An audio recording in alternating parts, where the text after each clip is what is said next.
Apa yang menyebabkan hati kita tidak siap menerima hidayah? Di antaranya perasaan gengsi, takabur, merasa paling baik, paling benar. Itulah yang tidak akan dapat hidayah. Ya, jadi harus dibuka, harus ditundukkan hati ini. Hawa nafsu itu harus ditekan. Orang-orang Yahudi itu salah satu penghalang utamanya adalah besarnya hawa nafsu mereka. Makanya Allah Subhanahu wa taala dalam surat Al-Baqarah juga ketika memerintahkan kaum muslimin untuk mengalihkan kiblat. Tadinya Nabi SAW dan kaum muslimin itu selama sekitar 16 bulan sholatnya itu menghadap ke Baitul Maqdis, ke Palestina sana, yang itu adalah kiblatnya orang-orang Yahudi.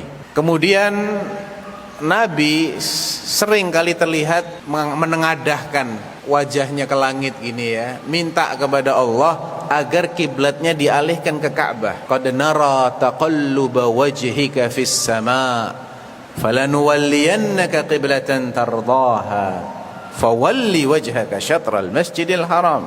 Kami berulang kali melihatmu wahai Muhammad, mengangkat kepalamu, mengangkat wajahmu ke atas, berdoa agar dialihkan kiblatnya. Maka kami benar-benar akan mengalihkan kiblat itu ke arah yang kau ridhoi. Fawalli wajhaka syatral masjidil haram. Maka mulai sekarang hadapkan wajahmu ketika salat ke arah Masjidil Haram, ke Makkah. Wa haitsuma kuntum fawallu wujuhakum syatrah. Dan dimanapun kau berada, kamu salat, hadapkan wajahmu ke sana. Wa innal ladzina utul kitaba la ya'lamuna annahu al-haqqu min rabbihim. Lihat.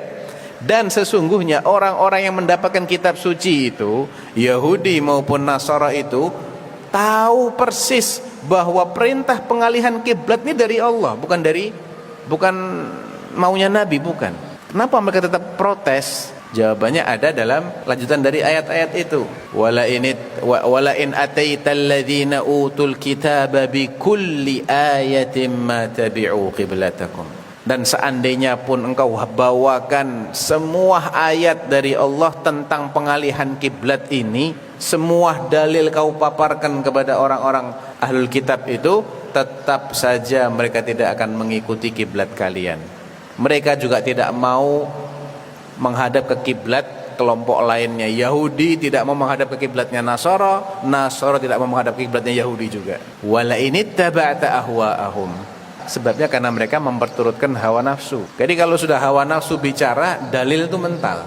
Makanya kita dilarang memperturutkan hawa nafsu, karena ini akan menjadi penghalang utama seseorang dapat hidayah. Pokoknya saya nggak mau, itu hawa nafsu, itu bahasa hawa nafsu. Pokoknya saya diajarinya begini, itu juga bahasa hawa nafsu. Ini banyak sekali menjangkiti tokoh-tokoh terutama, karena orang itu makin besar jabatannya biasanya gengsinya juga makin besar ya. Rata-rata itu tokoh-tokoh dedengkotnya musyrikin itu nggak mau masuk Islam. Karena apa? Egonya besar. Pengikutnya para nabi kebanyakan dari golongan lemah. Orang-orang lemah nggak punya ego biasanya. Selamat mereka.